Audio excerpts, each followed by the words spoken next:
Hello everyone, welcome to our YouTube channel.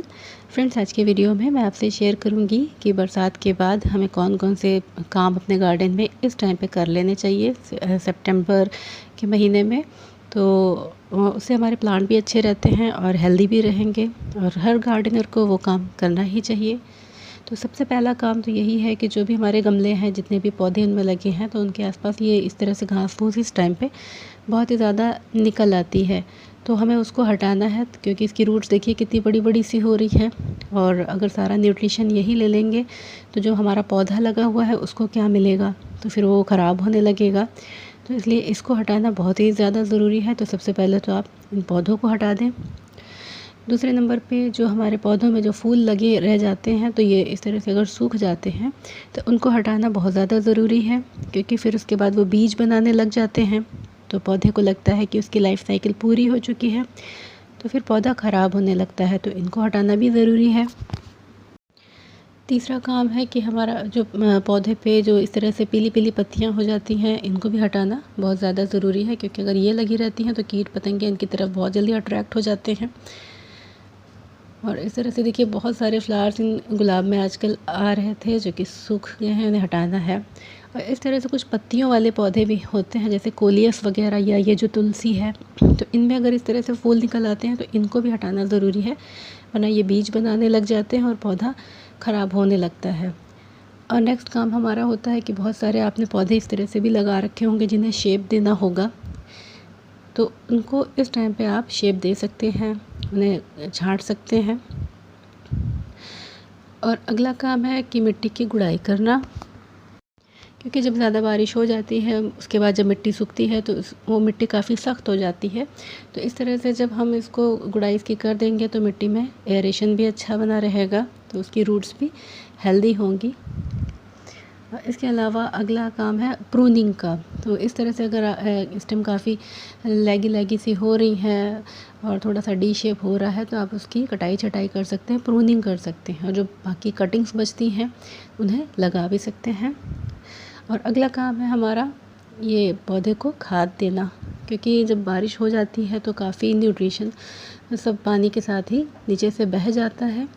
तो ऐसे में उसको पोषण की बहुत ज़्यादा ज़रूरत होती है, तो हमें इस टाइम पे खाद ज़रूर देना चाहिए। तो मैं भी अपने लगभग सभी पौधों में इस तरह से वर्मी कंपोस्ट और थोड़ी थोड़ी नीम खली मैं दूंगी। इसके अलावा नेक्स्ट काम है हमारा कि जो भी आपने कटिंग्स लगाई हो, जैसे मैंने ये क्राइसेंथेमम या गुलदाउदी की कटिंग आप लोगों से शेयर की थी, तो ये अगर लग चुकी हैं तो इनको ट्रांसप्लांट कर देना। ये देखिए इसमें कितनी अच्छी रूट्स बन गई हैं।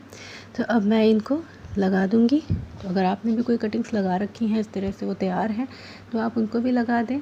मैंने दो दो कटिंग एक एक मैं पॉट में लगाऊंगी, क्योंकि मेरे पास पॉट की शॉर्टेज है।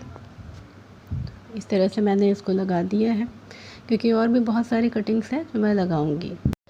अगला ज़रूरी जो काम है वो ये है कि बहुत सारे प्लांट्स आपके पास इस तरह के होंगे जिनकी लाइफ साइकिल पूरी हो चुकी होगी, तो उसको आप खाली कर लें, क्योंकि अब जो नेक्स्ट सीज़न आ रहा हमारा विंटर का, तो उसके लिए भी हमें पौधे बनाने हैं।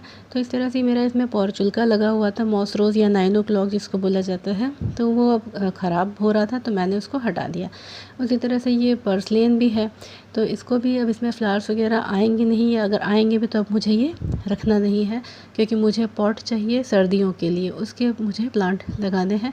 तो मैं इसको भी खाली कर लूँगी। तो इस तरह से आपके बहुत सारे प्लांट ऐसे होंगे जिनकी लाइफ साइकिल अगर पूरी हो चुकी है, तो आप उनको खाली कर लें अपने नए सीज़न के लिए। ये देखिए इसकी इस तरह से स्टेम हो रही हैं, पत्तियाँ इसकी पीली हो रही हैं, पूरा खाली हो चुकी है इसकी पत्तियाँ। और इसके अलावा जो नेक्स्ट काम है हमारा, जो इम्पोर्टेंट काम, तो वो ये है कि आजकल पत्तियाँ बहुत सारी गिर रही हैं पौधों से, पीली पीली पत्तियाँ, तो उनको आप इकट्ठा कर लें, क्योंकि ये बहुत काम की होती हैं। ऐसे तो ये सूखी पत्तियाँ हैं, लेकिन ये जब हम गमला भरते हैं तो सबसे नीचे की तरफ हम इनको भर देते हैं, जो कि बहुत ही अच्छी खाद इनकी बन जाती है, या तो हम चाहें इनकी कंपोस्ट भी बना सकते हैं। तो इससे हमारी मिट्टी भी उपजाऊ बनती है, तो फेंकने के बजाय इनको इकट्ठा करना सही रहेगा। और जो लास्ट वाला काम है वो ये है कि बरसात के बाद बहुत सारे कीट पतंगे हमारे पौधों को ख़राब करते हैं। मीली बग्स हो गया या एफिड्स वगैरह पौधों में बहुत ज़्यादा लगते हैं। तो हर 10 दिन में या 15 दिन में याद करके आप नीम ऑयल का स्प्रे रेगुलर करते रहना चाहिए आपको, तो उससे हमारे पौधे ख़राब नहीं होंगे। अगर बहुत ज़्यादा अटैक कर रखा है तो आप एक दिन छोड़ करके आप नीम ऑयल का स्प्रे करें तो आपको पौधा सही हो जाएगा। तो फ्रेंड्स, ये कुछ काम थे जो मैंने बताया, जो बारिश के बाद अगर आप करेंगे तो आपका गार्डन हमेशा हरा भरा रहेगा। और इसी तरह से आप ये सब काम करें और न्यू कटिंग्स भी लगाएं, वो भी इस टाइम पे बहुत ही आराम से लगेगी। तो फ्रेंड्स, ये था मेरा आज का वीडियो। अगर आपको पसंद आए तो प्लीज़ लाइक कीजिएगा, सब्सक्राइब कीजिएगा। Thank you so much for watching and happy gardening.